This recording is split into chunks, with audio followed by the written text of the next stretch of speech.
السلام علیکم ورحمۃ اللہ وبرکاتہ۔ پیارے دوستو، آپ دیکھ رہے ہیں ہمارا چینل مبارک دین، اور میں امید کرتا ہوں آپ سبھی بہن بھائی خیریت کے ساتھ ہوں گے۔ پیارے دوستو، آج ہم آپ کی خدمت میں قرآن کریم کی ایک ایسی سورہ لے کر آئے ہیں۔ اگر آپ کے گھر میں یا آپ کو کسی بھی طرح کی بیماری ہے، بیماری چاہے چھوٹی ہو بڑی ہو، لا علاج ہو، یا آپ کو ڈاکٹروں نے جواب دے دیا ہو، تو پیارے دوستو آپ اس قرآن کریم کی سورہ کو پڑھ کر ان پر دم کر دینا، یا اس سورہ کو پڑھ کر پانی پہ دم کر کر انہیں پلا دینا۔ انشاءاللہ تعالی بڑی سے بڑی بیماری سے بہت جلد شفا ملے گی۔ بیماری چاہے جسمانی ہو، چاہے روحانی ہو، چاہے اثر ہو یا جن کا سایہ ہو، کیسی بھی بیماری ہوگی تو انشاءاللہ تعالی انہیں بہت جلد شفا مل جائے گی۔ پیارے دوستو، ہم بات کر رہے ہیں قرآن کریم کی ایک سورہ جس کا نام ہے سورہ فاتحہ۔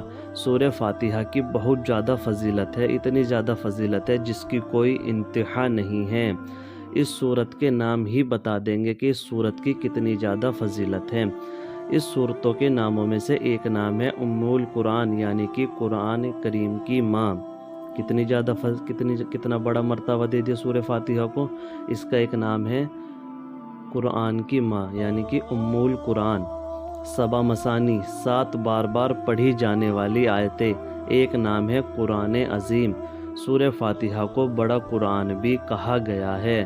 اس کا ایک نام ہے سورہ الحمد، اس کا ایک نام ہے سورہ دعا، اس کا ایک نام ہے سورہ شافیہ، اس کا ایک نام ہے سورہ الکافیہ، ایک نام ہے سورہ کنج، شفا والی، کافی ہو جانے والی، خزانہ، دعا، تعریف، اور بھی کئی نام آتے ہیں۔ ان کے نام خود ہی بتاتے ہیں سورہ فاتحہ کی کتنی زیادہ فضیلت ہے۔ اس کو سورہ فاتحہ اس لیے کہا جاتا ہے کہ قرآن کریم اس سے شروع ہوتا ہے۔ قرآن کریم اس سے شروع ہوتا ہے۔ تو آئیے پیارے دوستو، آج ہم آپ کو قرآن کریم کی اس سورہ کی کچھ فضیلت کے بارے میں بتاتے ہیں۔ آئیے اس کی کچھ فضیلت جان لیتے ہیں۔ اس کی فضیلتوں میں سے ایک فضیلت یہ ہے، یہ ترمذی کی روایت ہے۔ رسول اللہ صلی اللہ علیہ وسلم نے ارشاد فرمایا، اس ذات کی قسم جس کے ہاتھ میں میری جان ہے، سورۃ الفاتحہ جیسی سورت نہ تو توریت میں نازل کی گئی، نہ ہی انجیل میں نازل کی گئی، نہ ہی زبور میں نازل کی گئی۔ یہ 7 آیتیں ہیں جو بار بار پڑھی جاتی ہے۔ یہی قرآن عظیم ہے اور جو مجھے دیا گیا ہے۔ پیارے بہن بھائیو، آپ نے سنا کہ یہ سورت نہ تو توریت میں نازل کی گئی، نہ ہی انجیل میں نازل کی گئی، اور نہ ہی زبور میں نازل کی گئی۔ یہ آیت شریفہ امت محمدیہ صلی اللہ علیہ وسلم کو قرآن شریف کے ذریعے ملی ہے۔ اب سے پہلے یہ آیت کسی بھی امت کو نہیں ملی۔ تمام جسمانی کوئی بھی تکلیف ہو، کسی انسان کو سورۃ الفاتحہ پڑھ کر دم کیا جانا شفا کا باعث ہے۔ اس کے متعلق میں آپ لوگوں کو ایک اور حدیث سنانا چاہوں گا، توجہ کے ساتھ سنیے گا۔ حضرت ابو سعید خدری رضی اللہ عنہ فرماتے ہیں کہ ہم لوگ ایک مرتبہ سفر پر تھے۔ ہم نے ایک جگہ پڑاؤ ڈالا، وہاں پر ایک لڑکی آئی اور کہنے لگی، اس قبیلے کے سردار کو بچھو نے کاٹ لیا ہے، آپ میں سے کوئی ہے جو جھاڑ پھونک کرے گا، بچھو کے زہر کو اتارے گا، ان کا علاج کرے گا؟ ایک آدمی اس کے ساتھ چل دیے، یعنی صحابہ میں سے ایک آدمی اس کے ساتھ چل دیے، حالانکہ اس کے بارے میں کبھی نہیں سنا تھا کہ یہ دم کرتا ہے۔ جب دم کرنے والا واپس پلٹ کر آیا، اس سے پوچھا گیا، تم دم کرنا جانتے بھی ہو یا یوں ہی کہہ دیا؟ اس نے کہا نہیں، میں نے تو سورہ فاتحہ پڑھی اور پھونک مار دی اور اس کو شفا ہوئی۔ اسی طرح سورۃ الفاتحہ کی ایک اور فضیلت یہ ہے، جادو، جن، مرگی یا کسی پر سایہ ہو یا کسی چیز کا اثر ہو یا کوئی بیماری ہو، اگر کسی انسان کو صبح شام 3 مرتبہ سورہ فاتحہ پڑھ کر دم کیا جائے تو اس کو شفا مل جاتی ہے۔ کتنی زیادہ فضیلت ہے اس سورت کی۔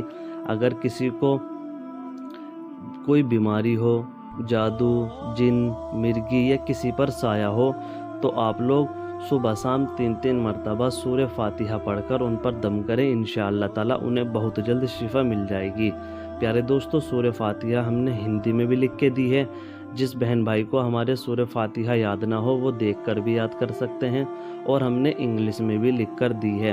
تو انشاءاللہ آپ لوگ کوشش کریں، بہت چھوٹی سی سورہ ہے، آپ اس کو یاد کرنے کی کوشش کیجئے، اور اگر آپ لوگوں کو یاد نہیں ہوتی آپ لوگ اس کا ایک اسکرین شاٹ لے لیجئے اور دیکھ کر بھی صبح شام 3 مرتبہ پڑھ کر دم کریں، انشاءاللہ تعالی انہیں بہت جلد شفا ملے گی، چاہے بیماری کتنی سے بڑی کیوں نہ ہو۔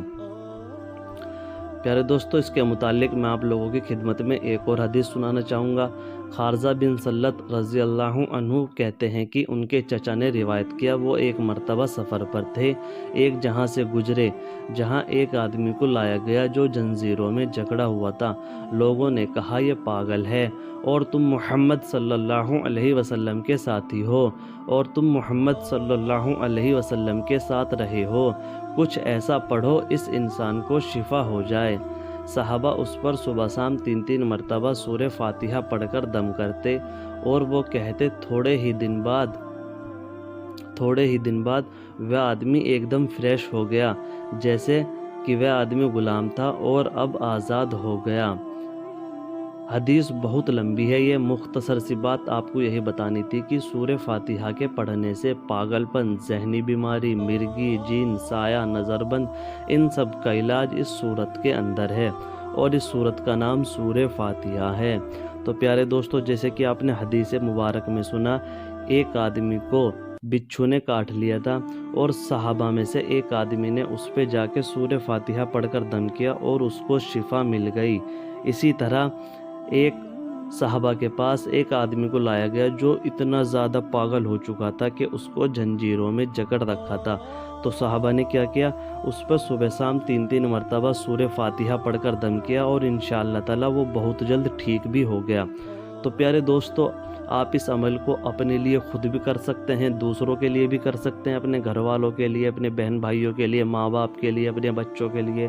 اگر آپ کو ایسا لگتا ہے کہ آپ کے گھر میں کوئی بیمار رہتا ہے یا کسی پہ کسی چیز کا اثر ہے، جیسے کہ بہت سارے بتاتے ہیں جن، مرگی، سایہ، نظر بند، تو پیارے دوستو ان سب چیزوں کا علاج اس صورت کے اندر ہے۔ آپ کو کیا کرنا ہے، صبح شام 3 مرتبہ سورہ فاتحہ پڑھ کر ان پر دم کر دیں، اور سورہ فاتحہ پڑھ کر آپ پانی پہ دم کر لیں، انہیں اس پانی کو پلائیں، انشاءاللہ تعالی کیسی بھی بیماری ہو، چاہے کوئی بڑی بیماری ہو، چاہے کوئی چھوٹی بیماری ہو، چاہے کسی پہ سایہ ہو، نظر بند ہو، مرگی ہو، تو پیارے دوستو بہت سارے نام لیتے ہیں ایسے وغیرہ وغیرہ، آپ لوگ صبح شام 3 مرتبہ سورہ فاتحہ پڑھ کر ان پر دم کریں، انشاءاللہ تعالی جیسے کہ وہ پاگل کتنا زیادہ پاگل ہو چکا تھا، اس کو زنجیروں میں جکڑ رکھا تھا، صحابہ نے کیا کیا، 3 مرتبہ صبح شام، 3 مرتبہ صبح پڑھی سورہ فاتحہ دم کر دیا، 3 مرتبہ شام کو پڑھی سورہ فاتحہ دم کر دیا، اور انشاءاللہ تعالی وہ آدمی کچھ ہی دنوں میں ٹھیک ہو گیا۔ تو پیارے دوستو، آپ کو بھی اسی طرح سے کرنا ہے، صبح شام 3 مرتبہ سورہ فاتحہ پڑھے، دم کر دے، انشاءاللہ تعالی بہت جلد جو بھی بیماری ہوگی اس سے آپ لوگوں کو شفا مل جائے گی۔ تو پیارے دوستو، ویڈیو اگر آپ کو پسند آئی ہو تو اسے دل سے لائک کر دیں، شیئر کر دیں، اور اگر آپ ہمارے چینل مبارک دن پر پہلی بار آئے ہیں تو ہمارے چینل کو سبسکرائب ضرور کریں۔ دعاؤں کی گزارش میں مبارک، ملتا ہوں آپ سے ایک اور نئی ویڈیو میں، اللہ حافظ۔